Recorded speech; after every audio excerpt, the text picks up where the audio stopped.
Today I'm going to be talking about 5 toxic traits again. Obviously, we have a lot of toxic traits here, so we have a lot to discuss. I did the first 5 and I actually got a shout out from Olivia Marie from The Simple Chic Life because she liked my video and was inspired to create her own version of it. So I guess you can say things are getting pretty serious. So obviously, like, we're best friends now. Like, I'm best friends with Olivia Marie. All right, so let's just get into it. Again, I'm guilty of all of these 5 toxic traits, 100% guilty. I actually saw a lot of good ones in my comments, like other people's toxic traits. I relate to most of them. Some of them I'm lucky enough to not have. Anyways, so let's just start off with probably one of the most toxic ones in my opinion, and that is buying backups. Because seriously, we already have huge collections. We already have large bottles of some of our favorite perfumes. And then we think we need a backup. I've heard of people having 2, 3, 4, 5 backups of discontinued fragrances. And by people, I mean me. I do have a couple backups of one of my favorite discontinued fragrances. It's 2. I have 2 perfumes that I have fully backed up. Which is dumb, right? I mean, I don't really know how that works. Do you guys go through your backups? Do you guys still feel afraid to use them even though they're discontinued? Do you actually ever get through them? But just to think of backups, normal people don't do that, right? Like, I never used to have backups of things. It wasn't until I discovered YouTube and other people said that they have backups of this that made me feel like, wait, do they have a backup? Do I need a backup? I feel like YouTube has definitely normalized backups ever since the beauty community, when you would go and get backups of your favorite things. People that are into Bath and Body Works, they have backups for their backups. They go all out, especially because they're cheap and things with Bath and Body Works get discontinued so fast. And there's so many limited edition things, even though a lot of the things smell the same. I mean, let's be honest, a lot of them smell very similar. I feel like they just tweak a little something and then people are all obsessed with it and they get backups of backups of backups. And I definitely think Bath and Body Works has their target market down, where they love doing this to people because they know they're just going to keep getting more and more money out of these people. They have all these like coupons, reward programs, and they're good at getting people like on their hook. You know, all those like 5 for $35 or 5 for $30 or $4.95 for fragrances. I feel like it's part of their marketing to have you be excessive that way. I could be wrong, but that's what I think. Anyways, so yeah, number 1 toxic trait, or the first toxic trait, is just backups. I do like my backups of my discontinued fragrances, only because they're discontinued and I most likely won't find them. That's about it. I have this rule that I can only have backups of a fragrance that fits 2 categories, which is it's discontinued and it's in my top 10. That's it, because there's no reason why I need backups for anything that's not in my top 10, right? Let's move on to number 2. So this one kind of ties into the first one. The second one is not wearing the perfumes that we love and we have because we don't want to run out. Or if they're discontinued, we don't want to blow through it because we might not be able to access it again. But that seems a little bit excessive. Then why do we have it? Just to smell it every so often? Actually, that's exactly it. I just want to sniff it sometimes. But we're like afraid to use it up, and then we savor them and we save our best ones for like special occasions.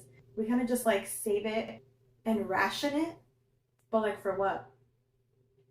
It's going to go bad. Eventually it's not going to be good. Might as well get our use. You know, like that saying about using the fine china, because every day is a special occasion. So I'm kind of trying to do that.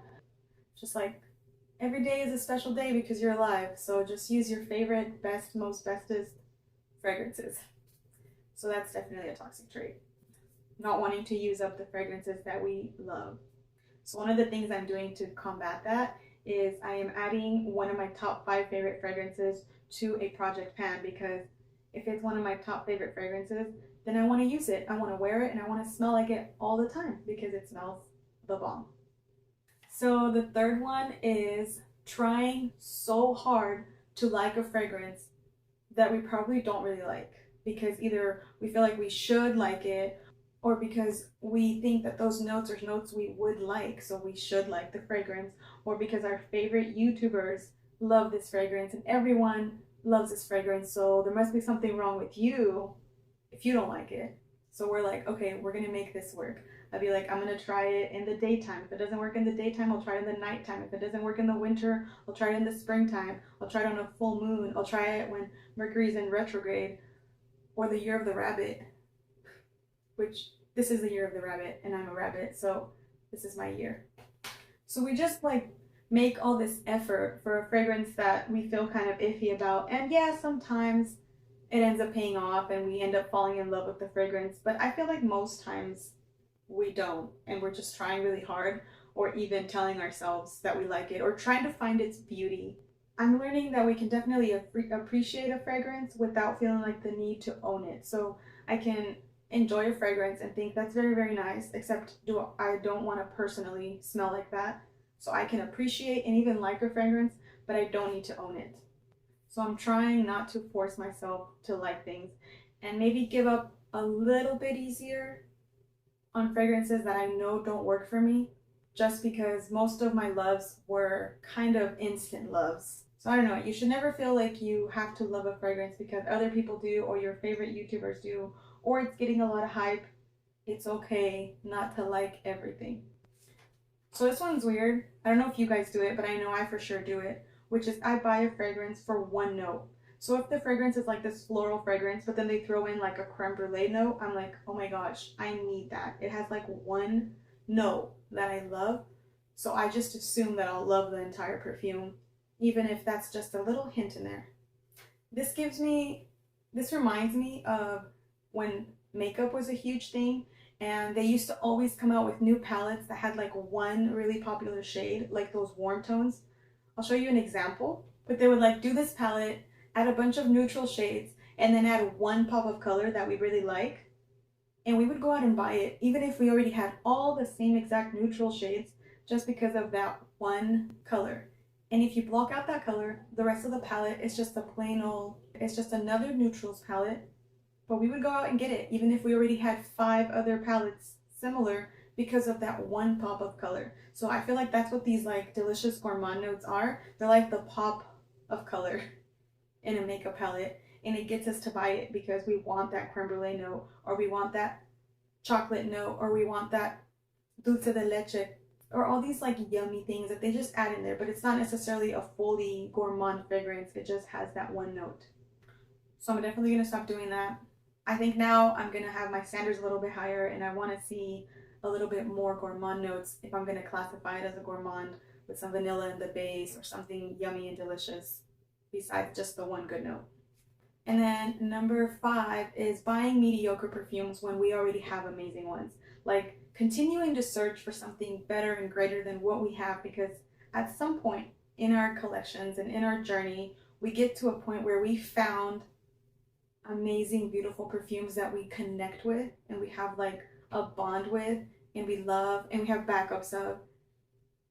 And then we still think that we should keep looking, and we still like buy things. We still sometimes buy things that we like and we're like, this is nice, I'll add it to my collection. So it's almost like you're downgrading or you're settling for something that's not even amazing when you already have something amazing at home. This kind of sounds like cheating, right? It's like you literally have the perfect thing at home and you're out there still looking for what? What are you looking for? And you know what? This other perfume that you're still looking, it's never as good as the ones you have at home, because the ones you have at home just hit different. They're already your loves. So why are you still searching? That's definitely my toxic trait. I can like go to a store and I'll just look for perfumes that I think I might like when I already have ones that I know I like. In fact, I love at home. So I don't know, it's just adding more things for the sake of adding things to our collection when we already have amazing ones. So what are we searching for? The next amazing one? Because a lot of it has already been done. And then you wear this like fragrance and it's like almost like you're taking time away from wearing the ones you love for the ones you like. It's just not worth it. It's not worth it. Tell me if you have any of these traits. Also, keep telling me more, because I'm probably going to do part 3 because I still have more toxic traits to share. Thank you guys for all your comments, all your love, all your appreciation. I really appreciate you guys. All right, so thank you guys for hanging out with me today. I will see you guys in my next video soon. Bye. Does that make any sense? Okay, it doesn't work in daytime. Let me try in nighttime. We probably, I mean, I don't know. Does it do 100% guilty? Am I? I actually got a shout out.